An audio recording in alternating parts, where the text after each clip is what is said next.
it's Sophie, and guess what happened today? I wanted to do a giving blood campaign, trying to get others to donate blood, but I was told that I was not allowed to film, so that kind of made it a bit difficult.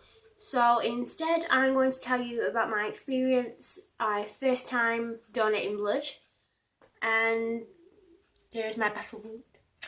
So, I received a form a few days ago, and this was asking me a couple of questions. Say a couple, there's about 30. And there were yes or no questions. And when I got in there, okay, you had to wait in line, and then there was this nurse sat at a desk, and she asked for your form. She rips off the bit with your address and everything like that on and gives it back to you. And then she keeps the other form. She gave me a booklet and asked me to read it and told me to go and have a drink. And I had my drink, I read the booklet, I understood all the information, so there wasn't exactly a problem. And the nurse came up to me about 5 minutes later, something like that, about 5 minutes. And I went and I sat in like a little room. It wasn't a room, it was kind of like sectioned off with those NHS things, like a partition. I really can't think of the word, but I think it may be partition. And she looked over my form and asked me about the box, and I said yes. And then she pricked my finger. I'm not sure if you'll be able to see the bruising on it, but she pricked my finger with, if you can hear the noise, there's kids, there's children playing, and they're screaming, they're not crying, that's just how they play. They're really energetic. So, I've lost track of where I was now. Right, like a diabetes test, when they have that little clicker thing, it was like that. And she took a little thing of my blood and she put it into a vial with blue liquid in it. And the goal was for my blood to sink to the bottom, because that means that I'm not anemic. And it did. And she asked me my weight and my height and did it on this chart, looking around. And it had to be in the white section.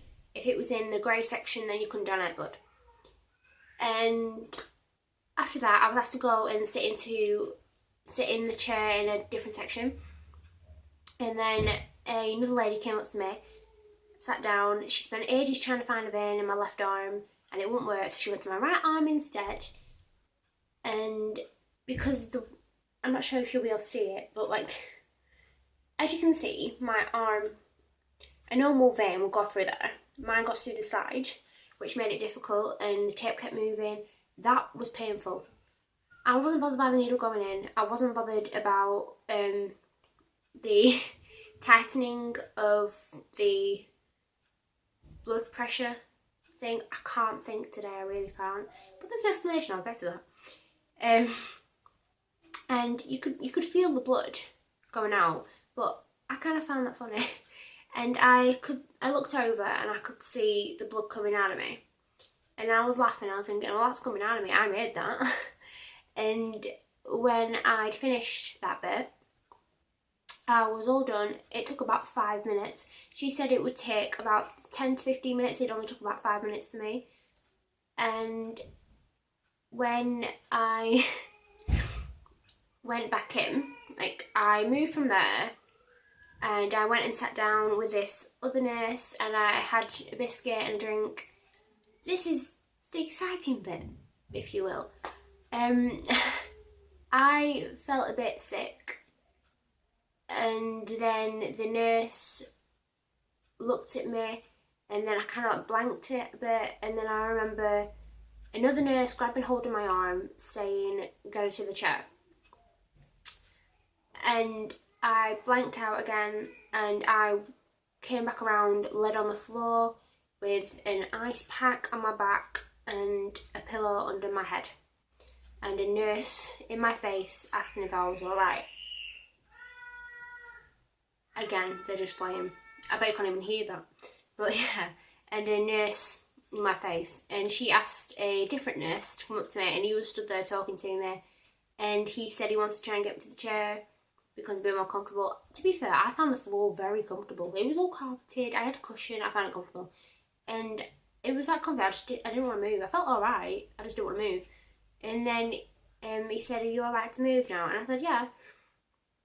And he said, "Would you like a hand?" He put his hand out, and I just got up and I'm like, "No, I'm alright, mate." And I just sat down, and this other nurse brought my bag and my coat over, and then he was saying how I must have been really nervous, and that's what happened, because you have all this positive energy going in and whilst doing it, and then your body relaxes because your mind relaxes, and then you're just gone. Virtually. And I was like, oh, I wasn't nervous. I think it was just because I had something to focus on. I had an end goal, and when I got to the table with food and drinks and stuff, I had nothing, and I just went. And I came home and I told my neighbour, and she laughed a lot. But I was given a leaflet on about what happens when fainting, and if it's going to happen, it usually happens the first time, so it's nothing really to worry about. I was asked what I was eating, if I'd eaten, how much I'd drank, how much I'd eaten, and things like that. But it seemed alright. I mean, I was alright after a few minutes. I didn't feel like I was going to faint. I just felt a bit dizzy, like, and a bit sick. But it wasn't like fainting, because I have fainted before, but that was from different reasons. But I just felt a bit sick. So that's virtually just what happened. But I really wanted to do a campaign video to make you guys donate and give you your experience and things. But I was told I wasn't allowed to film. I saw a sign when I walked in saying I couldn't film. And when I saw that sign, I went and I asked a nurse, and she said it's best if I didn't film. She looked confused because I said I was a vlogger. And she's there looking at me. I'm like, "Do you know what a vlogger is?" And she just looks at me funny, and she's like, "Oh, well, you can take a selfie." I'm like, oh, okay. I was going to, but because of how awkward my arm was, I couldn't reach down and get it because I was attached to a bag, clearly. But guys, please don't be scared by this experience. It wasn't painful for me. I mean, you get a few sensations, but it wasn't painful for me. And I really don't want you guys thinking, "Oh no, I don't want to donate," because I'm so glad I donated. It'll help someone out there. Could be near to me, could be far from me, but I'm so glad I donated, and I will donate in the future. The only things you need to think of, you have to eat, you have to drink.